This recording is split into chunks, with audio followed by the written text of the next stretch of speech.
everyone, welcome back to our new video. So today's topic is confusing word. Yes, confusing word. आखिर ये confusing words होते क्या हैं? आप जैसे कि आपको यहाँ पर देखकर ही समझ आ रहा होगा कि कुछ एक वर्ड्स हम लोगों ने लिख रखे हैं और वो भी कैसे वर्ड्स हैं, confusing words. कैसे confusing words हैं देख लेते हैं।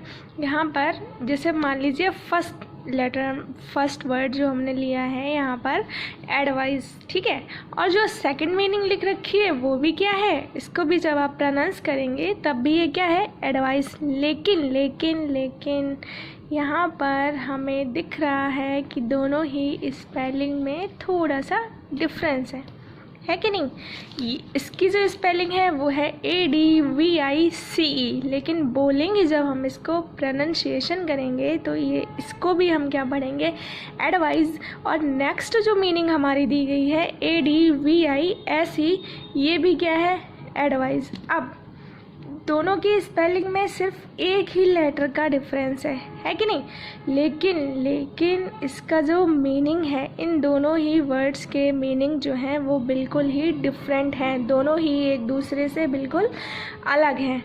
कैसे अलग हैं, अब इसकी बात करते हैं।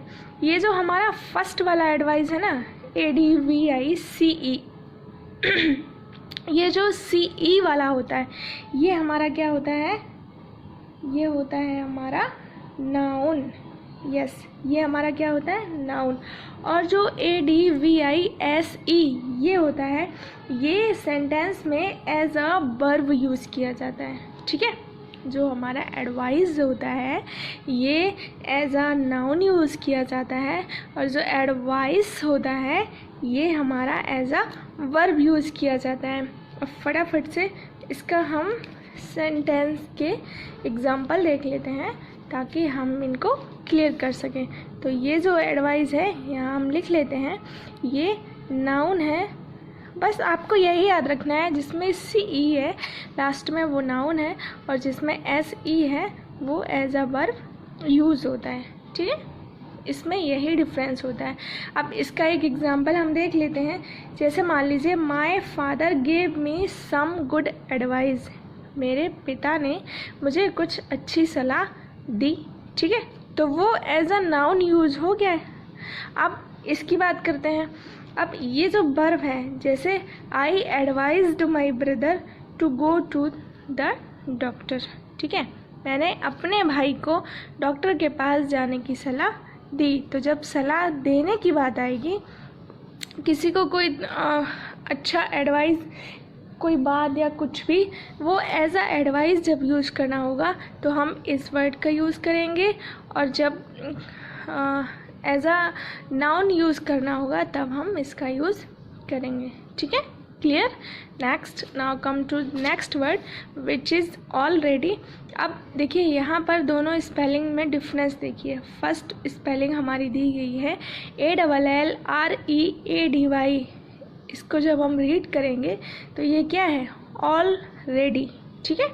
ये अलग अलग लिखा हुआ है, ऑलरेडी। और ये जो ऑलरेडी है ये एक साथ आएगा, ALREADY, ये भी क्या है हमारा, ऑलरेडी। अब दोनों में डिफरेंस क्या है, ALL जब आएगा रेडी के साथ तो इसका मीनिंग होता है ऑल प्रिपेयर्ड। क्या मीनिंग होगा इसका, ऑल प्रिपेयर्ड, ठीक, मतलब कंप्लीटली बिल्कुल सब कुछ रेडी है।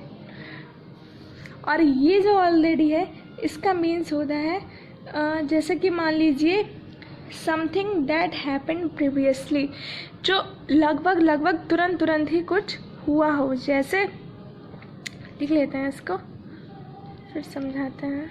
समथिंग दैट हैपेंड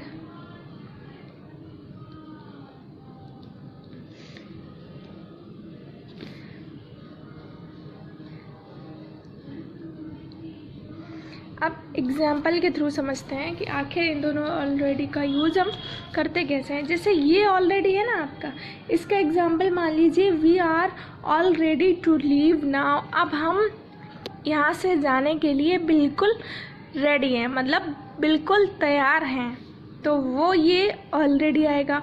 और नेक्स्ट मीनिंग हम देख लेते हैं। When we arrived at the station the train had already left. मतलब जब तक हम स्टेशन पहुँचे तब तक ट्रेन जा चुकी थी, मतलब ट्रेन के जाने के तुरंत बाद ही हम पहुँच गए हैं। तो जब भी कोई ऐसा समय या कोई भी ऐसा इंसिडेंट जो लगभग कुछ क्षण पहले, कुछ मोमेंट पहले ही हुआ हो, तो उसके लिए हम ऑलरेडी का यूज़ करते हैं जिसमें सिंगल एल आता है।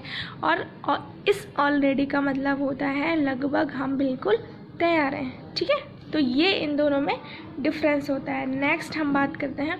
अब ये कंफ्यूजिंग वर्ड्स हैं तो ऑब्वियस है कि इसमें आपको थोड़ा सा तो कंफ्यूजन होना ही है। Now come to next word which is desert.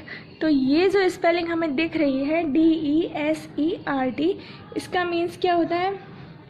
जो हमारे रेगिस्तान होते हैं ना, ये वो वाला डेजर्ट होता है।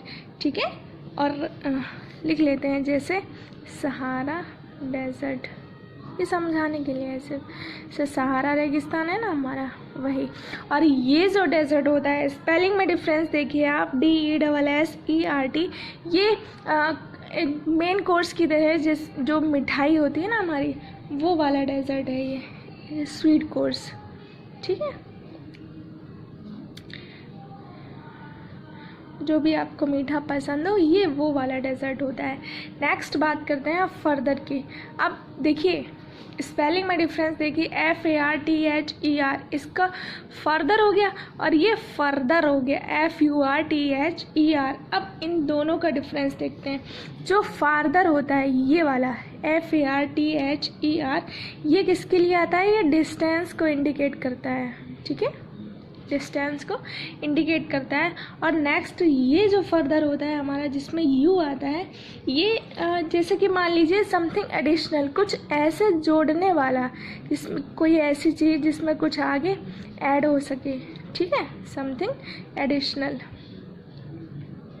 अब कैसे एग्जाम्पल देख लेते हैं। इस फार्दर का एग्जाम्पल देखिए, जैसे आप the bus station is farther away than the railway station. ठीक है, अब कैसे? जो हमारा बस स्टेशन है वो रेलवे स्टेशन के आगे है, मीन्स ये फार्दर आप मान लीजिए कुछ आगे। और इस फर्दर का मतलब है, जैसे एग्जाम्पल देख लेते हैं। फर्दर मान लीजिए इसको, for further information please call 121। अब जैसे कि आप मान लीजिए मोबाइल रिचार्ज कराते थे जब हम लोग पहले, तो अब तो ऑनलाइन ही होता है। जैसे मान लीजिए कंपनीज़ को कॉल करते थे ना, या किसी भी आप एप्लीकेशन फॉर्म में देखेंगे, for further information please call blah blah blah, कुछ एक नंबर आपको दिए जाते हैं और उसमें आपसे कहा जाता है कि किसी भी आगे की जानकारी के लिए आप इस नंबर पर कॉल कर सकते हैं। तो मतलब जो आगे आपको इन्फॉर्मेशन गेन करनी है, उसमें जो फर्दर का यूज़ होगा वो ये वाला है। और जब डिस्टेंस की बात करते हैं, जैसे मान लीजिए मेरा कॉलेज उस हॉस्पिटल से पहले ही है, ठीक है, या उस हॉस्पिटल के आगे है, तब हम इस वाले फर्दर का यूज़ करेंगे। क्लियर हो गया? आई होप क्लियर हो गया होगा। और फिर जैसे कि इनका नाम ही कंफ्यूजिंग वर्ड्स है, तो ऑब्वियस है कंफ्यूजिंग तो बनता है, लेकिन आप इसको प्रैक्टिस करेंगे 2-3 बार, रीडिंग इसके साथ रीड करेंगे तो आपको ये बहुत जल्द क्लियर हो जाएगा। Now come to the next word which is loose.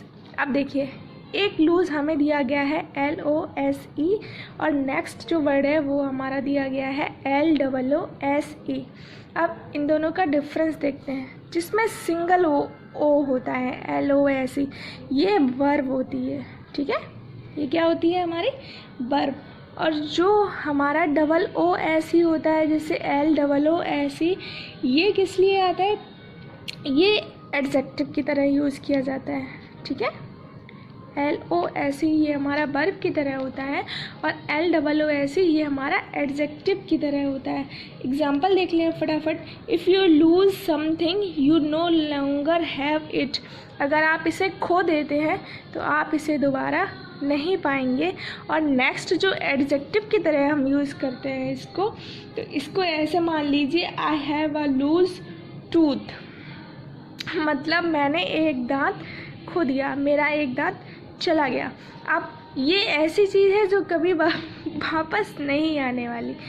लेकिन उसका मतलब यहाँ पर ये नहीं है। जब भी कोई चीज़ खोने के लिए होती है, जो आपसे दूर चली जाती है, तो उसमें LOOSE का यूज़ होता है। और जब कोई चीज़ ऐसी है जो मान लीजिए कि अभी तो खो गई है, लेकिन आगे ये आपसे फिर कभी फ्यूचर में ये आपको वापस मिल सकती है, तो उसके लिए हम लूज़ का यूज़ करते हैं। Now come to the next word which is sometime, next again sometime and last आपका sometimes। अब इन तीनों में डिफरेंस क्या है? पहला जो sometime है ये some और time अलग अलग है, दिख रहा है ना आपको। फिर जो नेक्स्ट sometime है ये दोनों एक साथ हैं, some और time मिक्स हैं। और फिर जो हमारा sometime है इसमें ये मिक्स भी है, लेकिन लास्ट में किसका यूज़ किया है हमने? yes का यूज़ किया है। अब समझते हैं इसको कैसे। ये जो पहला वाला सम टाइम है ना, जिसमें सम और टाइम अलग अलग है, तो इसका मतलब होता है फॉर अ वाइल, मतलब कुछ एक मोमेंट के लिए, कुछ क्षण के लिए इस सम टाइम का हम यूज़ करते हैं। एग्जांपल देख लेते हैं। He remain silent for some time, वह कुछ समय के लिए शांत हो गया है। ठीक है, जब कुछ एक मोमेंट की बात आती है तब हम फॉर अ वाइल का यूज़ करते हैं, जिसको सम और टाइम के साथ इंडिकेट किया जाता है। ठीक है, जब सम टाइम मिक्स करके लिखा जाता है, इसके बीच में स्पेस नहीं होता, तब हम सम टाइम का यूज़ करते हैं। लेकिन ये किस लिए होता है? ये होता है at a point in future, मतलब भविष्य में किसी जगह पर। कैसे? एग्जाम्पल देख लेते हैं इसका। बस आपको ये ध्यान रखना है कि आखिर ये लिखा कैसे गया है। जब स्पेस होगा तो ये फॉर अ वाइल के लिए यूज़ किया जाता है, और जब स्पेस नहीं होगा तो at a point in the future के लिए यूज़ किया जाता है। एग्जाम्पल देख लेते हैं। We should meet some time, हम भविष्य में किसी समय मिलेंगे। ठीक है, इस सम टाइम का मतलब क्या है? हम भविष्य में किसी समय पर मिलेंगे। ये भविष्य की बात हो रही है, फ्यूचर की बात हो रही है। और जो नेक्स्ट लास्ट हमारा सम टाइम्स दिया गया है, इसका मतलब क्या होता है? इसका मतलब होता है ओकेजनली। ठीक है, इसका मतलब क्या होता है? ओकेजनली, मतलब लगभग कुछ एक समय छोड़कर, जैसे जिसको हम नॉर्मली, जनरली या ओकेजनली बोलते हैं। एग्जाम्पल देख लेते हैं। We sometimes have lunch together, जैसे इसको लिख लेते हैं। चलिए, we sometimes have lunch together. अब समझ आ रहा है ना आपको कि आखिर ये कैसे? मतलब हम ओकेजनली साथ साथ लंच, दोपहर का जो खाना है वो साथ साथ करते हैं। तो ये ओकेजनली की बात है, ये हर 1-2 दिन के बाद की बात है। ठीक है, तो इन तीनों का डिफरेंस क्लियर हुआ। And now come to the last but not least. ये वर्ड दिया गया है हमारा प्रैक्टिस, और इसमें डिफरेंस देखिए आप। एक वर्ड हमारा दिया गया है PRACTICE, और नेक्स्ट हमारा दिया गया है PRACTISE। एक में CE है, एक में SE है। दोनों का डिफरेंस देखते हैं। ये जो हमारा CE वाला होता है ना, ये होता है नाउन, और जो SE वाला होता है ये होता है वर्ब। ये बिल्कुल ही एडवाइस की तरह होता है। आपको याद होगा, जिसमें CE था ये नाउन था, जिसमें SE था वो वर्ब था। अब हम इसका एग्जाम्पल देख लेते हैं। जैसे मान लीजिए, आई नीड सम प्रैक्टिस। ठीक है, मुझे कुछ प्रैक्टिस की आवश्यकता है। ठीक है, अभ्यास की ज़रूरत है। और ये जो नेक्स्ट है हमारा वर्ब, ये क्या है? इसका एग्जाम्पल देख लेते हैं। You should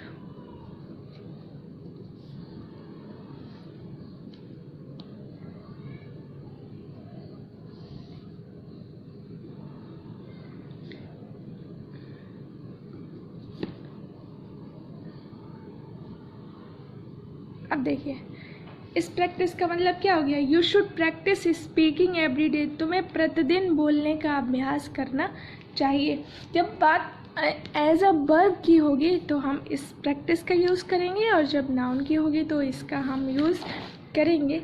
video is getting very long, that's why I have finished this video at this point. I hope all you clear with this topic. Thanks for watching this video. See you in the next. Till then, take care.